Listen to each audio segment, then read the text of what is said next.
Welcome to Our Girl Relationships. We talk about the problems people face in their day to day lives. Let's start with the video.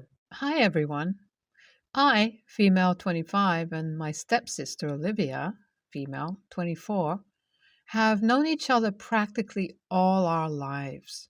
My mom gave birth to Olivia just after about a year after giving birth to me, and well, ever since that moment onwards, I've pretty much had a rocky relationship with Olivia. Surprisingly, though, I wouldn't blame Olivia for it at all because I know that all of the flaws in our relationship really stem from my mom and her horrible resentment towards me. My mom really thought to herself that she could drop me like I was some friend of hers once she filed for a divorce from my dad and just give up on me. My mom desperately wanted to let go of the so called mistake she made when she gave birth to me in her marriage with my dad and start completely fresh. But well, as we all know, this is life, not some video game that you can just start afresh without having to look back to your past mistakes. In real life, you sometimes have to carry the weight of your past mistakes, and well, if you have children that you don't want for any reason, you unfortunately have to carry those around too. My mom couldn't stand that fact. Even with all the child support my dad gave her to give me a good life, she just didn't find any of that satisfying. So, as a result, she did everything she had in her power to ruin my life. Without losing the child support, of course. She started poisoning Olivia against me, and she started with small doses. These small doses increased as we grew older, and it all resulted in Olivia becoming an extremely bitter, toxic, and selfish person. Sadly, her jealousy and toxicity wasn't limited to me. I don't know why, but for some reason it went way beyond just me. Olivia, sadly, became a horrible person to everyone around her, and including her so called LOML. Some background on Olivia's husband. Olivia met Adam in college. I've known Adam even before Olivia met him because we were a part of the same friend group. Adam was a great guy, and even though I wasn't a huge fan of him and Olivia dating, I stayed quiet and let them be. The two surprisingly hit it off amazingly well. Adam was able to really change Olivia in ways I never thought he would be able to be, and Olivia just became normal for some time.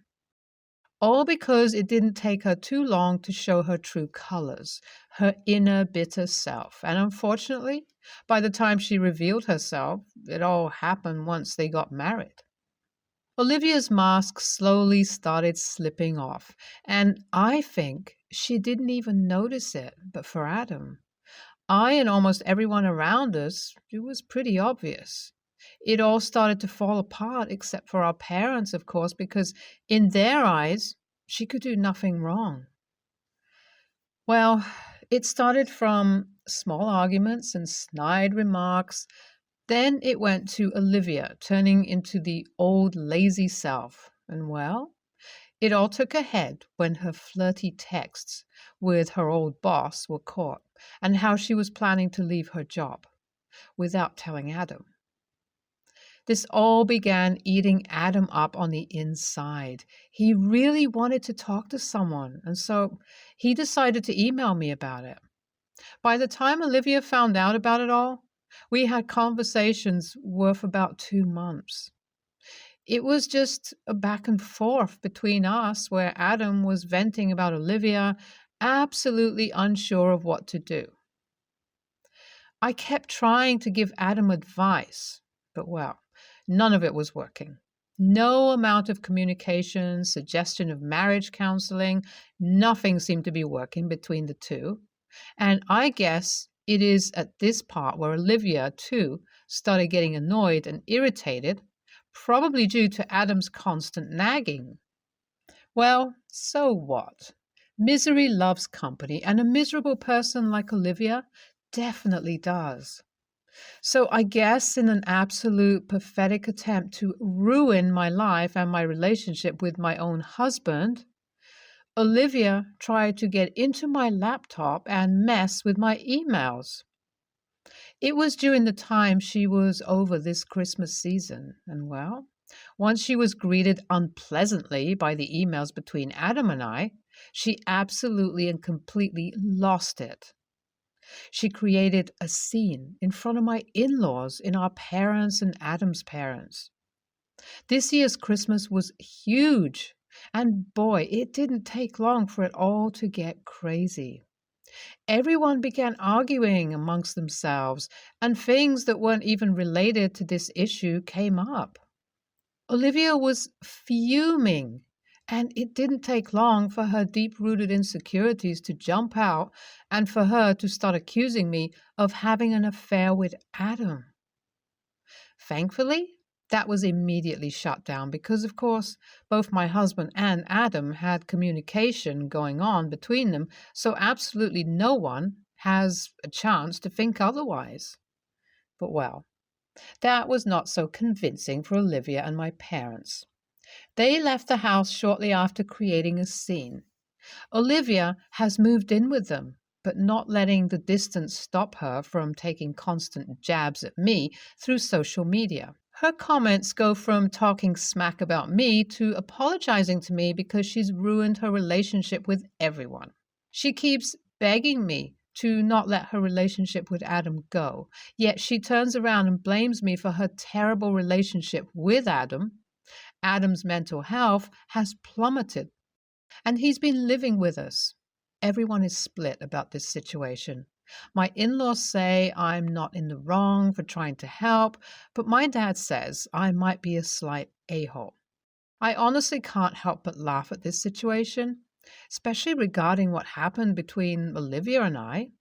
I mean, it's pretty obvious to her and I both that Adam is going to divorce her sooner or later. So the constant switch between rage and remorse is just odd to me. What do you guys think? Am I the a-hole in any way? A lot of you guys were asking for an update, so here it goes. Adam has calmed down quite a bit since this all has gone down. He's talking to me and my hubby numerous times ever since this situation took place, and well, I was right. Adam has definitely started considering divorce. His views especially strengthened when Olivia reacted the way she did at the family Christmas. Adam is pretty shaken up by the situation, but honestly, from how he was during the time it all went down, I think he's doing good for himself. And well, I'm sure it'll just get better for him as time passes by. Adam also informed me that he'd like to meet and hear out Olivia one last time before making a firm and final decision. Honestly, I did thoroughly recommend him against it, but he was pretty set on it, so I guess there's going to be a few more updates coming for you guys regarding that. Adam finally met up with Olivia, and well, it wasn't a pretty view for him. From what Adam explained to me, Olivia looked miserable. She started off the conversation by apologizing to him and even going as far as to say she'd apologize to me. She almost managed to convince Adam to take her back, but thankfully, she wasn't able to keep her act for too long this time. As soon as they started talking about getting back together, Olivia became extremely passive aggressive, bringing up everything that I did and calling Adam a betrayer. Adam pretty much lost it there and then. He made it clear to her that if she couldn't shut her mouth even after he pretty much begged her to, she's not worth being in his life. I guess that finally sparked a light bulb on Olivia's mind, and she realized that Adam was really not messing around. She tried to turn things around. Once again, and well, thankfully, by God's grace, Adam really finally realized how pathetic she was being and decided to just leave her there. Obviously, Olivia isn't herself unless she creates a scene, and she tried to do so at the place where they met. Adam was accompanied by some of his friends there, and they had also informed the restaurant owners about Olivia's tendencies. And well, all the pre planning really helped because the security ended up escorting Olivia outside the restaurant. Ever since then, surprisingly, Adam has been doing well. I guess he too realized how big of a bombshell he avoided by leaving Olivia. I'm honestly proud of him, even though I know this is merely the first step, but I know this is the most important one. A lot of you guys were asking for a final update to conclude this roller coaster of a situation, and well, thankfully, I can happily say that we've gotten rid of Olivia. Well, almost. Adam has officially moved out of their shared house, filed for a divorce, and bought himself a place to stay. It's all amazing because although it's only been about 6 months since this mess of a situation went down, Adam looks fresher than ever, as if the old Adam from college is back and we're all embracing this change. Olivia has changed as well, but needless to say, no one except for my parents are embracing this change because they're just so happy that their daughter has lost her job for having an affair with the boss and is moving in with them just like the good old days. Needless to say, the end of Adam's relationship with Olivia also means that this is the end of my relationship with her and my mom. It makes me a bit sad, regardless of how they are, but looking at Adam, I feel much relief to not have her in my life, and so does everyone else, including Adam, of course, who has gone as far as to read this post, and all of you guys' amazing replies, and is eternally grateful for the support you all have left him since the past couple of months. NTA, Olivia really pulled one and found out about herself. I mean, what did she think would happen if she even succeeded at ruining her marriage? LOL. Don't make yourself feel guilty over a shitty person like Olivia. NTA, I feel so bad for Adam. Oh my God. He seems like such a nice guy. I really hope he can do better after Olivia. And as for her, I really hope she has fun rotting with her parents in their basement. LOL. NTA, Olivia seems so bipolar. I was genuinely confused all throughout the post as to what this woman really wanted because WTF? Regardless, though, I'm glad Adam has finally gotten rid of a burden like her. I'm on mobile. Sorry for any formatting issues. Also using a throwaway account because my fiance knows my main. A bit of background. My fiance, 35 male, and I, 26 female, have been dating for 6 years and living together for 4. We both work in healthcare and have hectic schedules. I've been minimally employed for about 2 months and started cooking in my spare time. I've been offering to make my fiancé food to make breakfast and dinner easier on him. He always tells me yes if I ask if he wants me to make extras for leftovers, but as soon as they get put in the fridge, he won't eat them and instead comes home and grabs a TV dinner to put in the microwave. This means I'm often stuck eating the same meal for a week at a time, otherwise it sits in the fridge and goes bad. This gives me severe anxiety because I grew up food insecure, and watching food go bad fills me with dread. When I brought it up, he basically told me he would forget the leftovers were in there and kept grabbing TV dinners. I got a whiteboard to put on the fridge and started writing what leftovers were in there, and he got insulted and said the idea was infantilizing.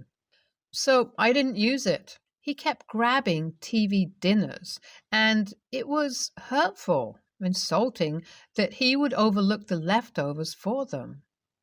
Lately, I've been struggling with some mental health issues, anxiety, and cried about how hard it is to keep on top of the kitchen and that I felt like I was getting stuck in there, being the only one who cleans it while my boyfriend gets the IMO, much easier, chore of washing clothes. He offered to switch chores for a while so I could take a break, and I agreed. That was about 6 to 8 weeks ago, and in that time, he's washed about half the dishes once. I've been washing dishes as I've needed them and putting a few through our mini dishwasher when able. Yesterday, I broke down again because I just wanted to cook so I'd have something to eat. But there were dishes on every surface of the kitchen, covering counters, stove, table, chairs, and sinks, and it took 2 hours of washing to catch back up, not including wiping counters and floors, etc. And by the time I was done, I didn't have the energy to dive into cooking. When I talked to him about it, he told me he was too busy with work to clean the kitchen and that he would have gotten it later in the week, at least 3+ days, and that I was overreacting to not having a space to cook and it can wait or I can do it myself. It feels like the kitchen got dumped on me, and now I'm doing the laundry, and I genuinely believe it's because he's perfectly content grabbing a TV dinner. Doesn't need anything to cook, just a fork to eat with. And getting out of the kitchen. It's a small thing to him, but his habit of grabbing a TV dinner is making me feel unappreciated and that it's enabling him to ignore the chore he offered to take. WIBTA if I stop buying TV dinners for a while so he'd address these issues? NTA, it's sad that you don't realize that he isn't going to change. The real issue here is whether or not you are going to find the courage to leave him. You already know what life with him is going to be like. Either accept being his slave or move on. I can't get over you dating a 29-year-old at the age of 20. Also, yes, stop buying TV dinners. He does need to take care of the home with you rather than letting it just default to you. It's not normal to just leave piles of dishes and not expect your partner to have a breakdown. Please take care of yourself. I'm really tired and I will come to this and try to elaborate, but this isn't a healthy situation for you. NTA, the TV dinners are the least of your worries. He's not respecting your role in the house and not helping out nearly enough. If it were me, I'd make my own food only and wash my own clothes. Let him buy his TV dinners if that's what he wants. You can make yourself food that you love and in the right amounts. I, 20, female, have worked at my current job on a building site for 9 months. One of the men working on site makes me quite uncomfortable. He has made 1 or 2 inappropriate comments. This isn't my issue, as this is a construction site. It's really meant as a joke. However, he is a very touchy-feely person. I am not in the slightest. I won't even hug my family members unless it is little children because I don't want them to feel hurt or rejected because it can upset them very easily. Over the past 9 months, this man has touched me in some way every time he sees me. I thought I made it clear I was uncomfortable because I tense up and he notices, or I freeze in place and just look at him because I'm not sure what to say. Don't get me wrong, it's not inappropriate touching. It's usually a pat on the back, a nudge with his elbow, or one of those half hug shake things. However, it still makes me pretty uncomfortable. I decided today to speak to him about it when we were alone. He patted me on the back again, and I flinched because I didn't expect it. He asked me if something was wrong or if I had a sore back. I didn't want to be mean, but I had just had enough. I was already having a bad day, and my patience for these things was wearing thin. So I said to him, No, sorry. I just don't like people touching me unexpectedly or uninvited. It's pretty uncomfortable to me. He wasn't happy. He went around telling people that I had hurt his feelings, made him uncomfortable, made him feel like he was a bad guy, and that he was doing something wrong. I didn't mean to hurt his feelings or make him uncomfortable at all, and I'm really sorry he feels that way. I really do feel awful. But at the same time, all I was doing was setting a boundary for myself. If anyone else behaved the same, I would politely tell them the same thing. I don't see anything wrong with this myself, although I'm sorry for his upset. But the other guys on site are now saying I'm a bitch, uptight, etc. So, AMITA? NTA. I think you know you aren't TA, but need support because you're in a shitty work environment. I recommend talking to HR or whatever equivalent you have around if coworkers bother you about this. I also suggest for the future that you verbally make it clear on the first time someone touches you that you're not okay with it. He might pretend not to notice you flinching and visible discomfort, and who knows, some people legitimately might not read that from you. But if you are verbal the first time, he doesn't have that excuse. NTA. You didn't embarrass him by saying anything in front of other people, nor have you complained about him to management, HR. You simply told him that his touching behavior made you feel uncomfortable, and you made sure to do this when you were alone. That's the best way you could have done this. Instead of taking this on board and apologizing and getting on with work, he was gone off and told a bunch of people. The irony is that he has told them that you made him feel uncomfortable on this one occasion by telling him that he doesn't seem to have understood that he has made you feel uncomfortable numerous times, to the extent that his mere presence makes you uncomfortable. This bloke is a complete AH and a hypocrite. NTA. Nobody gets to touch you without your consent. That's the beginning and end of it. This guy is hurt. And that's understandable. Some people are more touchy-feely than others and express familiarity in different ways. However, this guy decided to make it an attack on you. You had a private conversation where you took his feelings into consideration and tried to be sensitive to them. He made it into a public issue about you being uptight or whatever because he was embarrassed and is trying to turn it around on you. This isn't about him touching you anymore. Now it's about this guy going around spreading gossip about you and throwing a little tantrum about it. He is the one being weird here.